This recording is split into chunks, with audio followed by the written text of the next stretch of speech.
We are going to do unit 13, attributes of rationals. We are not actually graphing anything, but these are all the attributes you will find on a graph.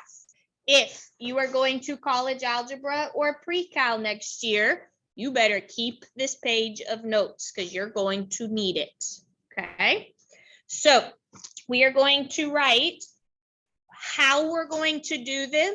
Then I'm going to show you how you find these attributes, and then we will do a few examples.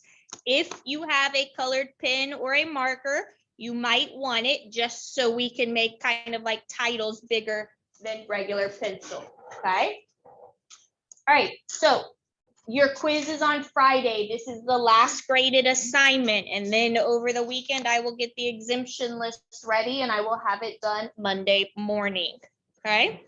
So when you finish or when you start these problems, you're going to have to do 6 things. And I need you to do them in the order I give you. It's the easiest way to do it, okay? So in this order is how we're going to find attributes. Step number 1. Before I do anything else, I'm going to find the horizontal asymptote. Who remembers what an asymptote is? It's a line on an L-shaped graph that my graph never, ever actually touches, okay? I need pencils in everybody's hands. I need you writing, please. Number 2, you are going to factor or simplify, just like we've been doing for the past 2 months. You can make an eye chart, you can take out a GCF, or it might not have either one of those things and you leave it alone, okay? Step number 3, you're going to find a vertical asymptote. And after we write these 6 things, then we'll go through and write how do I actually find these, okay?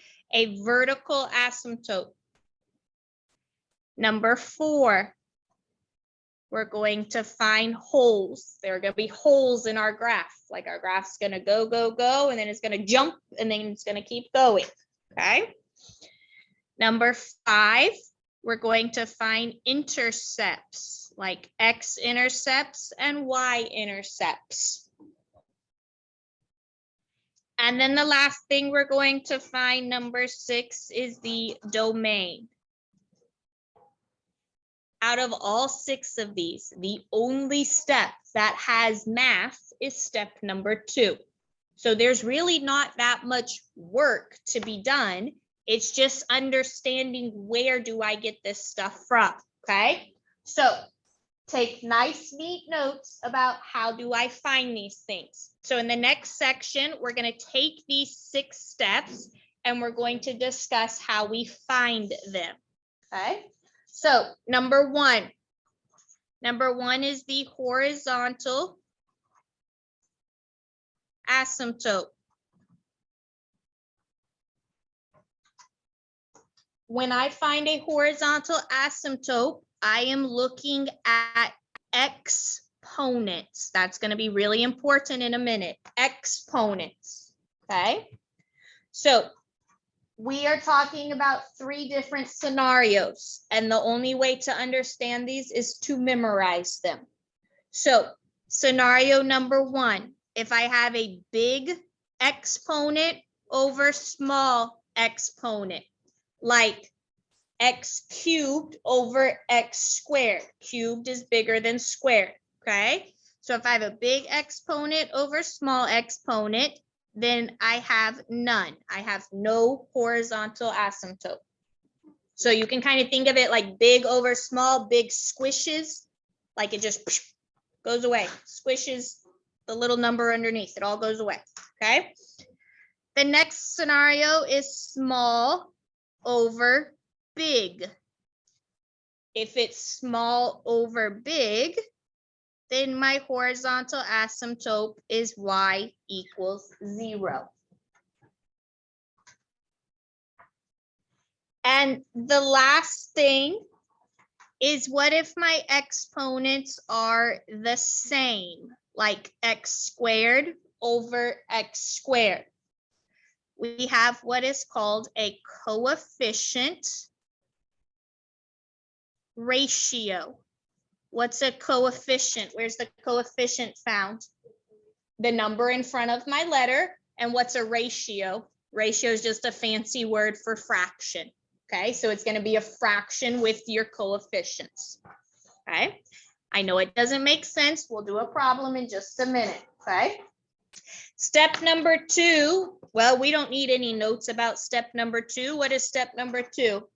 To factor or simplify. So I-charts and GCS. If you need to write that, then write that. Maybe go up here and write I-charts / GCF. Okay.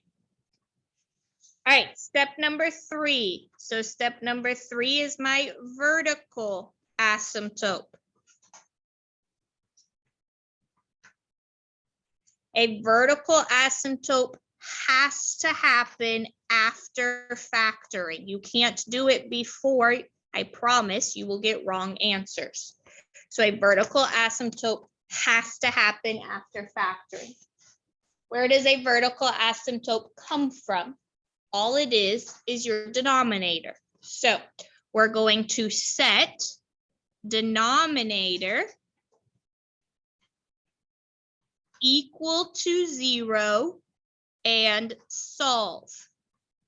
And when I solve something, what does an answer look like? X equals a number. So your answer will say x equals 5, x equals 0, x equals -1. Okay? So a vertical asymptote comes from my denominator. Step number 4. Step number 4 are the wholes. This again has to come after factoring. That's why factoring step number 2. Okay. How do I find a whole? A whole is what is canceled out. So you know when we have like x plus 2 in the denominator or in the numerator and x plus 2 in the denominator, and what can I do to them? Cancel them out. So whatever's canceled is the whole. So I'm going to have anything canceled set equal to 0 and solve. So again, my answer should say x equals a number.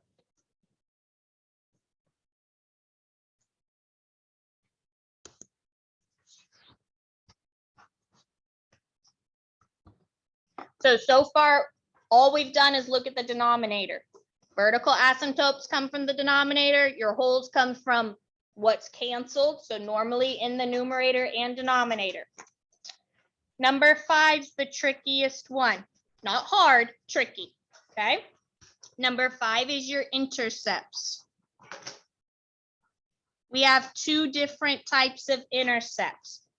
We have x-intercepts and we have y-intercepts. Now, they might not be called x-intercepts. There are 4 words that mean x-intercepts. What's one of them? Zeros. What else? Roots and, yes, say it. Solutions. Very good. So you need to make sure you know those words because it might not say what's the x-intercept. It might say, what are the roots? And you have to know that means x-intercept. Okay. Now, how do I find the x-intercept? First of all, when I have an x-intercept, what do I automatically know about the other part of the graph? What do I know about an x-intercept? The y value is 0, okay? So in order to find the x-intercept, we are going to have the numerator set equal to 0 and solve. Since it's an x-intercept, that means your answer will have an x, comma, 0. because that's how we write it. X comma 0, so like 5 comma 0. Your y-intercept. This is the trickiest of all, this whole entire page. My suggestion is you use the original, like use the original problem. You can do it from the factored problem, but it gets pretty tricky. So I would use the original problem for your y-intercept. How do I find a y-intercept? This isn't going to make sense, but we're going to do it in a minute, okay? First of all, when I have a y-intercept, what do I know about x? X is 0. And if I have a 0, does 0 plus anything change my answer? Does 0 minus anything change my answer? So we are going to cross out all x's to find our answer. It'll be the numbers left over, okay? Cross out all x's. I'll show you on our example. How will I write a y-intercept? 0, comma, y. And then we have the last one. Number 6 is going to be our domain. The domain, if I go from left to right on an L-shaped graph, it is always all real numbers. What does all real numbers really mean? What are those two symbols? Infinities, negative infinity to positive infinity. So our domain is always going to be all real numbers. Remember, it's that little R. You can write all real numbers if you prefer. Now, here's what I need you to do. Think about this before you speak out loud, okay? If I'm going from left to right, what asymptote will I have to cross over? The vertical or the horizontal? If I'm moving from left to right, I will have to cross the vertical asymptote. What do we know about asymptotes? They never ever touch. So can I actually touch the asymptote? I'm gonna have to jump over it, okay? So it's gonna be all real numbers, but we're going to say X cannot equal your vertical asymptote. So whatever your vertical asymptote is what we're going to put there, okay? So all real numbers, but X cannot equal my vertical asymptote. We got to jump over it, okay? We're going to go do 2 examples, maybe 3 if we need to, okay? So I would make sure you have these notes available, like don't write on the back of them. That way you can flip back and forth, okay? So we can look at our notes. So let's go do our 2 examples. So example number 1. Example number 1 is going to say y equals x squared minus 2x minus 8 over x squared minus 4x. Okay. So let's start in order. So look at your notes, these notes that we wrote down. What does it say we need to do first? Find the horizontal asymptote. And when I go to my horizontal asymptote, what am I looking at? Exponents. So you want the biggest exponent. So number 1 here is going to be our horizontal asymptote. I'm going to abbreviate HA. Horizontal asymptote. What's my biggest exponent on the top? X squared. So I'm going to have x squared. What's my biggest exponent on the bottom? X squared. Now, looking at exponents only, how would you describe them? Big over small, small over big, or the same? They're the same. So I need a coefficient ratio. What number's in front of this x squared? 1 over what number's in front of this x squared? 1. So y equals, what is 1 over 1? 1. So there is my horizontal asymptote. Questions on horizontal asymptote we just did. Remember, stop and ask if you don't know where this came from. Okay. Number 2, said to factor. So I'm taking what I have, x squared minus 2x minus 8. My choices are GCF, eye chart, or nothing. What am I going to do on the top? An eye chart. Look at the bottom real quick, and then I'll give you a minute to do it. The bottom, GCF, eye chart, or nothing? GCF. So take like literally 30 seconds and see if you can get me. Do your eye chart, take out your GCF, whatever you need to do. Let's get that done real quick so then we can answer our other questions.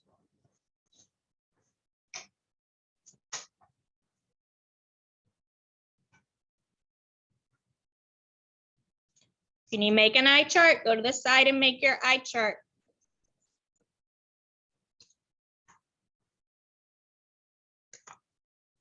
My GCF in the denominator, what's the only thing they had in common?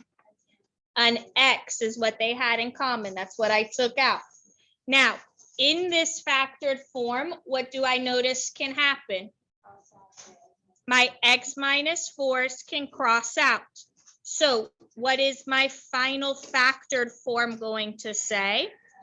X plus 2 over X. This is important. This is what we're going to use for the rest of the questions, okay? So let's use this now to go answer the next few questions.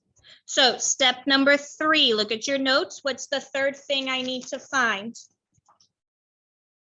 Look at your notes. The vertical asymptote. So I'm going to find a vertical asymptote. Look at your notes. Where does the vertical asymptote come from? The denominator equal to 0. What's the only thing in my denominator? So I'm going to write x equals 0. Is there anything to solve there? Is it already solved? Then put it in a box. We're done with vertical asymptote. Okay. Number 4, what's the fourth thing our notes said for us to do? Holes. How do I find a hole? It's what I canceled out. So my hole is what I canceled out. What did I cancel out? So I'm going to write x minus 4 equals 0. How do I solve that? What am I going to do? Add 4 to both sides. So what does x equal? X equals 4. That's where my hole is going to be. Okay. Number 5, this is the trickiest one. Really pay attention for me. I need an x-intercept and a y-intercept. My x-intercept, look at your notes. What do we do for our x-intercept? We set the numerator, the top of it, equal to 0. So look at my factored problem. What's in the numerator? So I'm going to put x plus 2 equals 0. When I solve this, what will x equal? And I need to write it like a point on a graph. So how am I going to write that x-intercept? -2, 0. My y-intercept. So this is the one I said might be easier if you use the original. Okay. So I'm going to show you the easy way to do this. I'm going to take the original equation. I'm just going to write it down. X squared minus 2x minus 8 over x squared minus 4x. So now I'm going to go cross out everything that has the letter X. So I see an X here. I'm crossing it out, crossing it out, crossing it out, crossing it out. What's the only thing that I have left? So what is my y-intercept? 0, -8.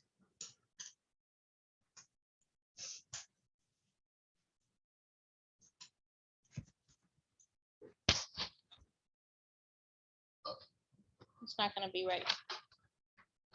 It's 0, isn't it? No, it's none. It should be none. What is it not?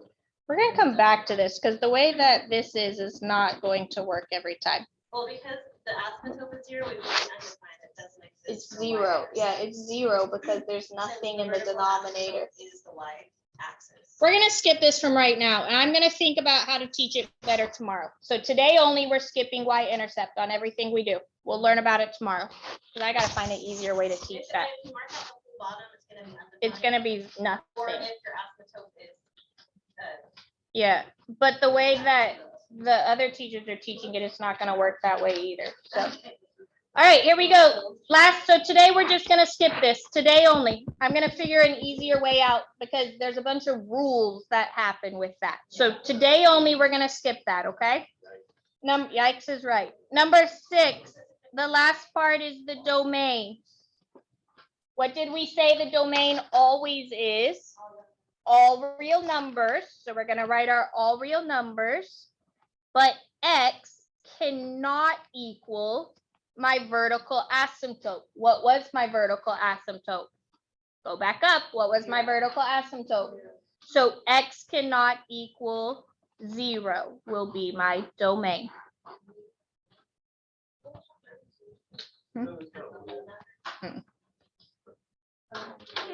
I don't know.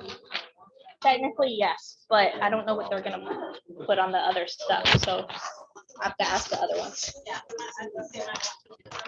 And the whole, probably. Yeah, you're probably right. We'll talk about that tomorrow. All right, here we go. Let's go do one more. Okay, one more problem. That was one whole problem. Okay. So here's example number 2, and I'm gonna slow down a little bit so that you have time to actually answer the question before I do it. I want you to try, okay? So my problem's gonna say y equals 5x squared plus 5x minus 210 all over x squared minus 2x minus 24. Okay. So now this is my problem. Look at your notes. Step number 1. What do I do for step number 1? Horizontal asymptote. So on your paper, I need you to find exponents. What's your biggest exponent in the top?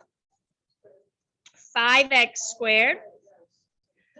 What's my biggest exponent in the bottom? X squared. Now, exponents only are what you're looking at. Which one of these, how would you describe it? Big over small, small over big, or are they the same? The exponents are the same. So now I'm just looking at the coefficients, the numbers in front. So what's the coefficient in the top? Over. So I will write y equals, what is 5 over 1? Is 5. Step number 2, what's step number 2? Factoring. Now let's talk and then I'll give you some time to do it. The numerator, eye chart, GCF, nothing. You got to take a GCF first and then do what? An eye chart. What are you going to do in the denominator? Eye chart. Do them and then look up to check.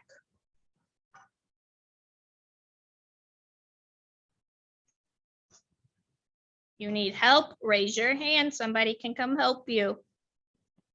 Don't just copy, guys. You better know how to do your factoring.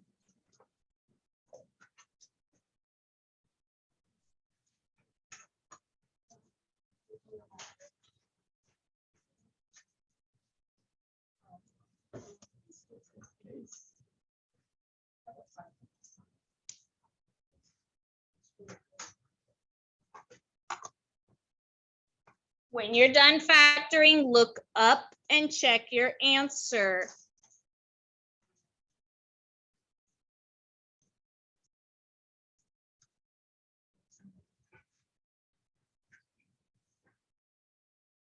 If you have that, then try to go to step 3, your vertical asymptote. I'm gonna wait a minute for everybody to catch up.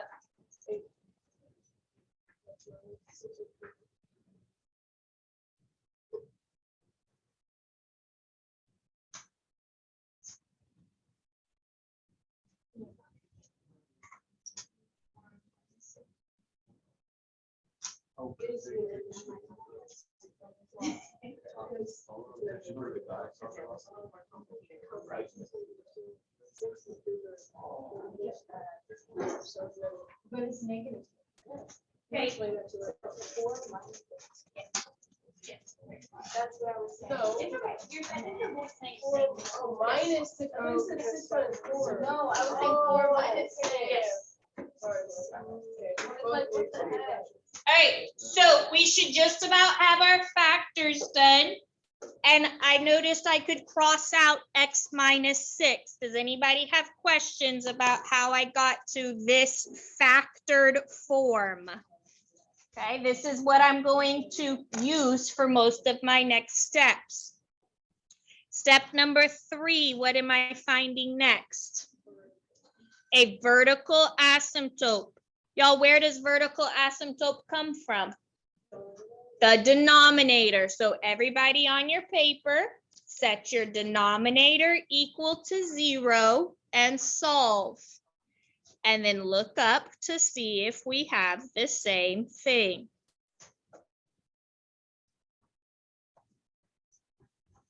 Okay, just the denominator set equal to 0. Okay, step number 4. What's step number 4? Holes. How do I find where my holes are? It's not my numerator. Where's my holes? Look at your notes. My holes are anything canceled. So find what I canceled, set equal to 0. What did we cancel? So x minus 6 equals 0. So what will x equal? 6. Step number 5, this is the hard one. We're gonna have our x-intercept. Today only, we're gonna skip y-intercept, okay? So x-intercept, what do I know about x-intercept? Look at your notes. You set the numerator equal to 0. Now, look, I need you focused because there are 2 pieces in my numerator. What's the first piece that's in my numerator? The GCF. 5, my GCF has to set equal to 0 because if it's a letter, it has to stay there. Now, does 5 equal 0 make any sense at all? So I can cross it out. But if it said x equals 0, does it have to stay there? Yes. And then I set my second one equal to 0. X plus 7 equals 0. What will x equal? Negative 7. So how will I write my final answer? How do I write an x-intercept? Negative 7, 0. Very good. Okay. All right, last one, number 6, domain. What did I tell you domain always starts with? All real numbers, but x cannot equal which thing? Which can x not equal? No, it's not 0. Look at your notes. 4, negative 4. Very good, Jerry. It's negative 4 because negative 4 is my vertical asymptote. So x cannot equal negative 4. Questions? Do we need to go try one more? Yes. Everything on here you have to know. There will be no notes. You have to know how to do all of these things. Okay? So you should have, at the beginning of class, hopefully you picked up this packet on the front desk. If you haven't, you need to come get it in just a second. This is yours. You may write on it, okay? Now, You might need a sheet of paper or an expo marker to actually do this work. I want you to try number 1. And then if we need to, we can do it together as a class to check answers. Are there questions? Y'all see all of this stuff at the very top? This is a bunch of math terms for the notes we took. I gave you the shorthanded view, okay? Like short notes to easily understand. If you don't understand it, feel free to read this, okay? All right, come get that packet if you need it. It's yours to write on.